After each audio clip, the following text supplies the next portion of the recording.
Bonjour, je m'appelle Benjamin Putois, je suis docteur en sciences cognitives et psychologue clinicien du sommeil. Cette vidéo va vous intéresser si vous pensez que votre enfant se couche trop tard, d'autant plus le week-end, et présente des difficultés pour se réveiller ou rester éveillé les jours de semaine, particulièrement à l'école. Ce phénomène s'appelle le syndrome de retard de phase. Au moment de la puberté, la mélatonine est produite de manière plus tardive. La mélatonine est une hormone qui est synthétisée naturellement par notre corps et qui lui indique le moment où il va être propice de s'endormir, c'est-à-dire la nuit. Les hormones synthétisées au cours de la puberté amènent la mélatonine à être produite plus tardivement en soirée, tant et si bien que les préadolescents et adolescents, naturellement, vont présenter des difficultés pour trouver le sommeil de bonne heure. Ce qui va les amener à se coucher tardivement, ou même s'ils se couchent tôt, ne vont trouver le sommeil que trop tardivement. Il s'avère que les jours de semaine où ils vont être contraints de se lever de bonne heure pour aller à l'école, au collège ou au lycée, ils vont accumuler progressivement un manque de sommeil. Ce manque de sommeil a deux facettes.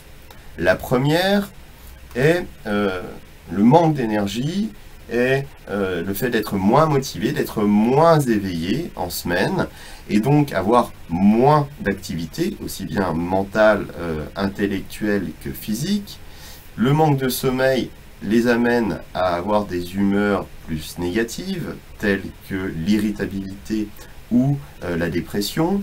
Le manque de sommeil en semaine amène à manquer de concentration ou avoir des pertes de mémoire, ce qui va avoir un impact sur les apprentissages et amener l'enfant à avoir des difficultés scolaires, à être souvent en retard, voire absent en cours. Dans les cas les plus sévères, le syndrome de retard de phase amène à des déscolarisations.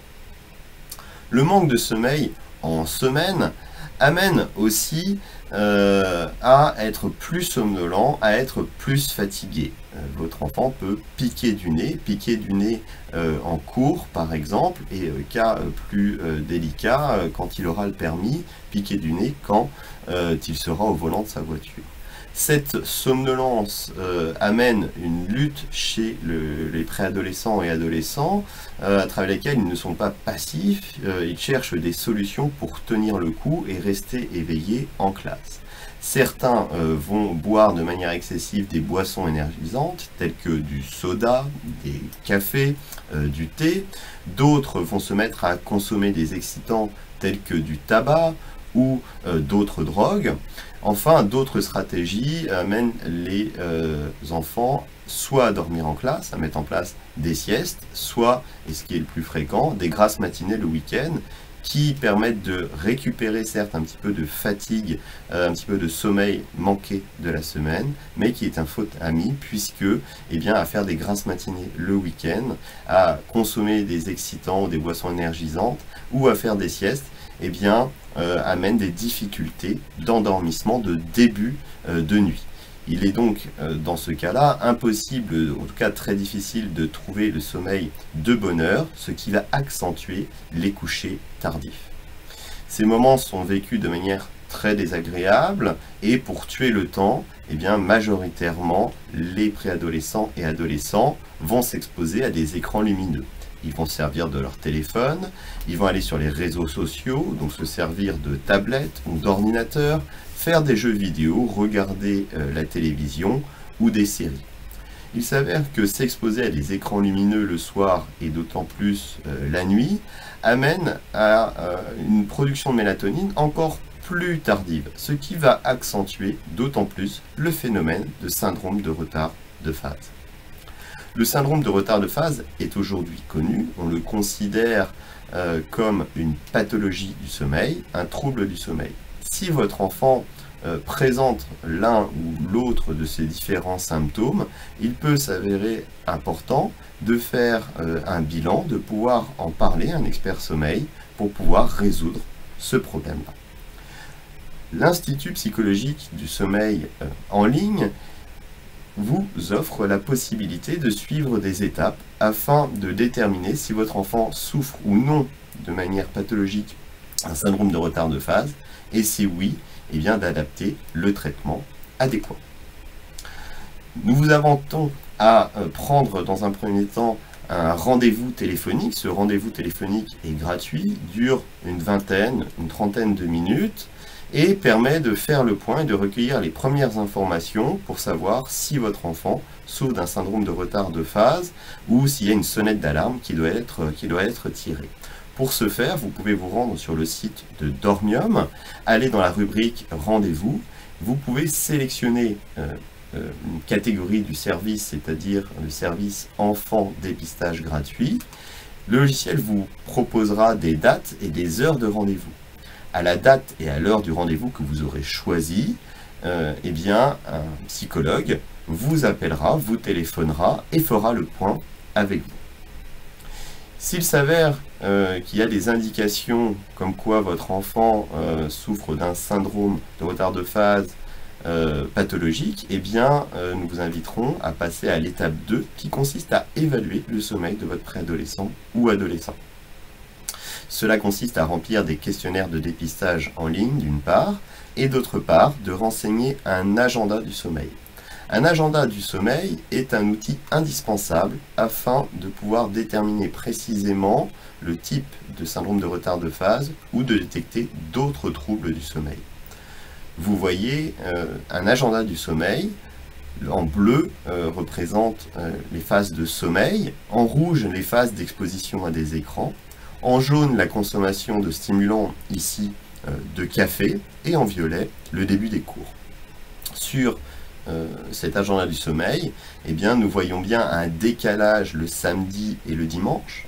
L'enfant regarde des écrans lumineux, fait des jeux vidéo de manière très tardive le vendredi soir et le samedi soir, tant si bien qu'il va se coucher très tard à ces moments-là et faire des grasses matinées.